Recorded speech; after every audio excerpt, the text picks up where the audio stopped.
Gauri Suryavanshi, S Marathi मध्ये आपलं स्वागत। वळूया आजच्या बातमीकडे। श्री क्षेत्र खेडेले झोंगे येथे भक्तिमय वातावरणात श्रीरामनवमी उत्सव संपन्न। श्री क्षेत्र खेडले झोंगे येथे श्रीरामनवमी अत्यंत उत्साहात आणि भक्तिमय वातावरणावर साजरी करण्यात आली।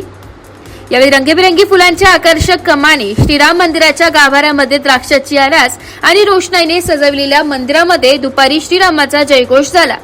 सियावर रामचंद्र की जय, पवन सुत हनुमान की जय, प्रभू रामचंद्र भगवान की जय अशा जय घोषाने खेडेले झोंगे येथील श्रीराम मंदिर परिसर दुमदुमून गेला।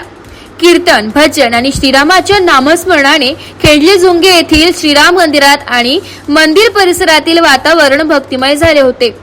सालाबादाप्रमाणे गुढीपाडवा ते श्रीराम नवमी निमित्त दिवसभरात काकड आरती, भजन, प्रवचन, कीर्तनाचे आयोजन केले जाते। या भक्तिमय वातावरणात खेडेले झोंगे येथे श्रीराम नवमीचे कीर्तनाची सेवा गुरुवर्य हरिभक्त परायण रघुनाथ महाराज खेडलेकर यांच्या रामजन्माच्या कीर्तनाने संपन्न झाली। खेडले झोंगे येथे श्रीराम नवमीच्या निमित्ताने यात्रा भरत असते। या यात्रेला गावातील आणि पंचक्रोशीतील नागरिकांची मोठी उपस्थिती असते। तसेच गावातील नोकरी, व्यवसायानिमित्त बाहेरगावी गेलेल्या सर्वांची उपस्थिती लाभलेली दिसून आली। जन्मोत्सवानिमित्त श्रीरामाची मूर्ती, गाभारा, सभामंडप आणि मंदिराचा परिसर द्राक्षांच्या आरास, फुलांनी आणि विद्युत रोषणाईने सजवण्यात आला होता। येथील वैकुंठ तुकाराम बाबा स्मारक मंदिरामध्ये उत्सव समितीच्या वतीने प्रसादाचे वाटप करण्यात आले होते। यावेळी भाविकांनी मोठी गर्दी केली होती। तसेच साईबाबा हार्ट हॉस्पिटलच्या वतीने मोफत आरोग्य तपासणी शिबिर आयोजित करण्यात आले होते व या प्रसंगी खेडले झोंगेचे भूमिपुत्र ॲडव्होकेट सोमनाथ घोटेकर यांची संत श्रेष्ठ निवृत्तीनाथ महाराज देवस्थान ट्रस्टच्या अध्यक्षपदी निवड झाल्याबद्दल ग्रामस्थांच्या वतीने सत्कार करण्यात आला। तसेच डॉक्टर अनिरुद्ध धर्माधिकारी सी आढाव यांचाही यावेळी सत्कार करण्यात आला।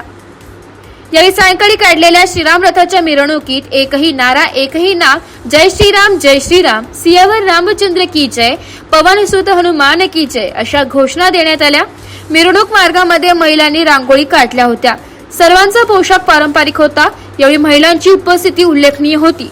सायंकाळी पारंपरिक वाद्यांच्या गजरात आणि शेकडो तुळशी वृंदावन आणि कलश घेऊन महिलांच्या उपस्थितीमध्ये श्रीराम रथाची मिरवणूक काढण्यात आली।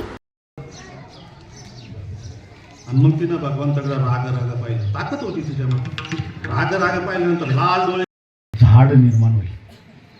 ते झाड तुळशीचं झाड आणि ही तुळस निर्माण झाली का मी त्या तुळशीखाली वास्तव्य करीन, हा तुला एक काय करतो आशीर्वाद देतो। ठेवतात तुळशीखाली शालिग्राम असावा। शालिग्राम देवाऱ्यात नसावा, देवाच्या पूजेत चालत नाही। बरेचसे लोक शालिग्राम देवाच्या पूजेत ठेवतात, देवाऱ्यात ठेवायचा नाही। एस मराठी न्यूज साठी प्रतिनिधी शरद लोहकरे, लासलगाव। अशाच नवीन ताज्या घडामोडी जाणून घेण्यासाठी आमच्या एस मराठी न्यूज चॅनलला लाईक करा, शेअर करा, सबस्क्राईब करा आणि बेल आयकॉनला क्लिक करायला विसरू नका।